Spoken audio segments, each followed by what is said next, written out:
জানিয়ে দেব সর্বশেষ আপডেট বাংলা সংবাদ। শুরুতেই শিরোনাম। গণতন্ত্রের স্বার্থে এবার বিভিন্ন দেশের ২২ ব্যক্তির উপর মার্কিন ভিসা নিষেধাজ্ঞা। এরপর থাকছে আবারও কঠোর আন্দোলন নিয়ে মাঠে বিএনপি। সবশেষে দেখবেন নির্বাচনে কারচুপি নিয়ে নির্বাচন কমিশনারের ফোনালাপ ফাঁস, ফেঁসে গেল প্রধানমন্ত্রী। এতক্ষণ শুনছিলেন সংবাদ শিরোনাম, এখন থাকছে বিস্তারিত। বিশ্বের বিভিন্ন দেশের ব্যক্তি ও প্রতিষ্ঠানের ওপর একের পর এক নিষেধাজ্ঞা ও বিধিনিষেধ আরোপ করছে যুক্তরাষ্ট্র। সর্বশেষ গণতন্ত্র ও আইনের শাসনকে ক্ষুণ্ণ করার দায়ে নতুন করে আরও ২২ ব্যক্তির ওপর নিষেধাজ্ঞা দিয়েছে মার্কিন প্রেসিডেন্ট জো বাইডেন প্রশাসন। বিবৃতিতে বলা হয়, যারা গণতন্ত্র ও আইনের শাসন রক্ষা করতে চায় তাদের পাশে দাঁড়িয়েছে যুক্তরাষ্ট্র।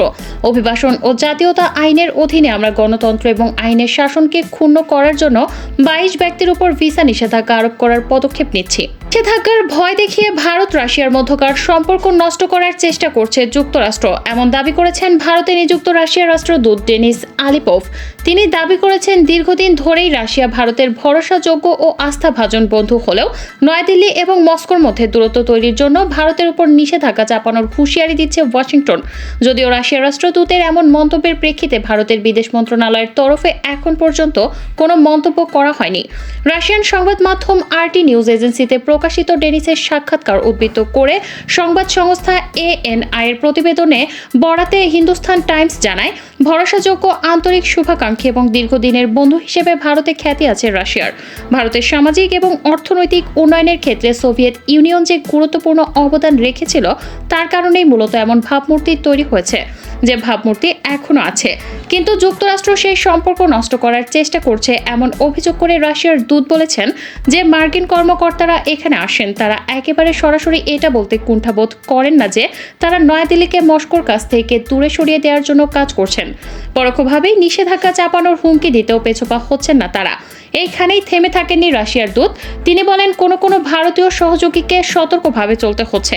সত্যি কথা বলতে কখনো কখনো সেটা মাত্রাতিরিক্ত হয়ে যাচ্ছে, কিন্তু এমন অনেকেই আছে যাদের কাছে এরকম আচরণ একেবারেই গ্রহণযোগ্য নয়। রাশিয়ার রাষ্ট্রদূত দাবি করেন, ভারত এবং রাশিয়ার দ্বিপাক্ষিক সম্পর্কের ক্ষেত্র ক্রমশ প্রশস্ত হচ্ছে। বাংলাদেশের কারসাজির নির্বাচনের পর শুধু এটাই ইঙ্গিত দেয় যে এতে বিদ্যমান রাজনৈতিক সংকট শুধু দীর্ঘায়িত হবে, অভ্যন্তরীণ স্থিতিশীলতা এবং আন্তর্জাতিক কূটনৈতিক সম্পর্কের জন্য চ্যালেঞ্জিং হবে। বাংলাদেশ ইলেকশনসের nexus of domestic unrest and global diplomacy শীর্ষক প্রতিবেদনে কথা লিখেছে ব্রাজিল ভিত্তিক অনলাইন দ্য রিও টাইমস। এতে রেকো ক্যালডেরো লিখেছেন, বাংলাদেশের বর্তমান পরিস্থিতি অশান্ত। এতে ভারত ও যুক্তরাষ্ট্রের মধ্যে কূটনৈতিক ধরন বিপরীতমুখী। উভয় দেশে একটি স্থিতিশীল এবং গণতান্ত্রিক বাংলাদেশ সমর্থন করে, কিন্তু তাদের পদ্ধতির মধ্যে ভিন্নতা রয়েছে। যুক্তরাষ্ট্র যারা গণতন্ত্রকে বাধাগ্রস্ত করবে তাদের বিরুদ্ধে ভিসা নিষেধাজ্ঞা দেওয়ার ঘোষণা দিয়েছে। পক্ষান্তরে নির্বাচনকে বাংলাদেশের অভ্যন্তরীণ বিষয় বলে মনে করে ভারত। তারা এখানে গণতান্ত্রিক প্রক্রিয়ার প্রতি সমর্থন দিয়েছে। প্রধানমন্ত্রী শেখ হাসিনা তার দল আওয়ামী লীগের নেতৃত্ব দিচ্ছেন। নির্বাচনে কারসাজির অভিযোগের মধ্যে তিনি চতুর্থ মেয়াদে নির্বাচিত হলেন। অন্যদিকে এই নির্বাচন বর্জন করছে বিরোধী জাতীয়তাবাদী দল বিএনপি সহ আরও কিছু দল। তারা প্রধানমন্ত্রী শেখ হাসিনার পদত্যাগ ও নির্দলীয় তত্ত্বাবধায়ক সরকার দাবি করছে। তিনি আরও লিখেছেন, বাংলাদেশ নিয়ে যুক্তরাষ্ট্রের অবস্থান দৃঢ়। তারা এখানে গণতান্ত্রিক অখণ্ডতা নিয়ে উদ্বিগ্ন। এই অবস্থা ভারতের কূটনৈতিক অবস্থানের বিপরীত। আঞ্চলিক অগ্রাধিকারের সঙ্গে এতে মতবিরোধ প্রতিফলিত। বাংলাদেশের উল্লেখযোগ্য প্রতিরক্ষা সরঞ্জাম সরবরাহকারী এবং বাণিজ্যিক অংশীদার চীন। এতে জটিলতা আরও বৃদ্ধি পেয়েছে। বাংলাদেশের বিষয়ে যুক্তরাষ্ট্রের জড়িত হওয়ার সমালোচনা করেছে চীন।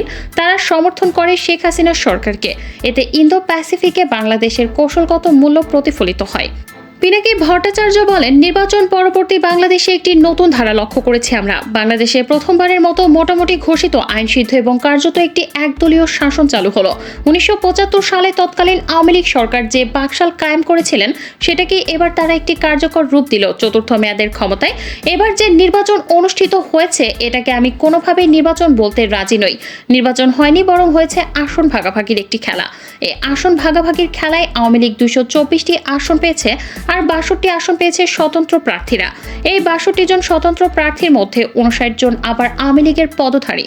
পিনাকি ভট্টাচার্য বলেন, জাতীয় পার্টি যে 11টি আসন পেয়েছে সেটা সমঝোতার ভিত্তিতে দেওয়া হয়েছে। নির্বাচনের পর জাতীয় পার্টিরই বেশ কিছু প্রার্থী বলেছেন যে যেখানে জিতবে বলে সরকার চেয়েছে সে সেখানেই জিতেছে, যাদের সরকার চায়নি তারা জিততে পারেনি। সুতরাং যে নির্বাচনে জনগণের কোনো সম্পৃক্ততা নেই, সেখানে কোনো প্রতিদ্বন্দ্বিতা নেই, যেখানে সবকিছু আগে থেকেই ঠিক করা, সেটাকে কোনোভাবেই নির্বাচন বলা যায় না। তবে এটা সত্য যে এমন একটা ঘটনা বাংলাদেশে ঘটে গেছে। একই সঙ্গে এটাও সত্য যে নির্বাচনের আগে বিএনপির নানা ধরনের কর্মসূচি ও দাবি দেওয়া থাকলেও বিএনপি যেটা আদায় করতে পারেনি, কেন পারেনি সেই উত্তরও আমি দিচ্ছি। 2008 সাল থেকে ক্ষমতায় আছে আওয়ামী লীগ। 2014 সালের নির্বাচনের আগে তত্ত্বাবধায়ক সরকারের দাবিতে আন্দোলন করেছিল বিএনপি। তত্ত্বাবধায়ক সরকারের সেই আন্দোলন 2018 সালেও জারি ছিল, কিন্তু 2014 থেকে 18 কিংবা 2024 সালের নির্বাচন করতে আওয়ামী লীগের তেমন কোনো সমস্যা হয়নি। তবে এই সময়গুলোতে বিএনপিকে একটি অসম লড়াই লড়তে হয়েছে বলে মন্তব্য করেছেন পিনাকি ভট্টাচার্য। পিনাকি ভট্টাচার্য বলেন, বিএনপিকে যদি শুধু আওয়ামী লীগ দলটিকে রাজনীতির মাঠে মোকাবেলা করতে হতো তাহলে আমি বিশ্বাস করি বিএনপির জন্য এটা কঠিন কিছুই ছিল না। বিএনপিকে পুরো রাষ্ট্রযন্ত্রকে মোকাবেলা করতে হচ্ছে।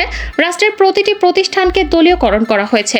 সেই দলীয়করণকৃত প্রতিটি প্রতিষ্ঠানের বিরুদ্ধে বিএনপিকে একা লড়াই করতে হচ্ছে। আওয়ামী লীগ রাষ্ট্রের প্রতিটি প্রতিষ্ঠানকে নির্বাচনের কাজে রাজনৈতিকভাবে ব্যবহার করেছে, এমনকি বিচার বিভাগকেও। সুতরাং বিএনপির জন্য এই লড়াইটা হয়ে গেছে অসম এবং অনেক বেশি কঠিন। আন্তর্জাতিক কমিউনিটির কথা যদি আমরা বলি, সেখানেও তারা তাদের স্বার্থ দেখবে, সেটাই স্বাভাবিক। তারা চাইবে বাংলাদেশের মতো ভূরাজনৈতিক কোনো গুরুত্বপূর্ণ কোনো দেশে একটি দুর্বল সরকার ক্ষমতায় থাকুক, তাহলে তাদের জন্য দর কষাকষি অনেক সহজ হয়।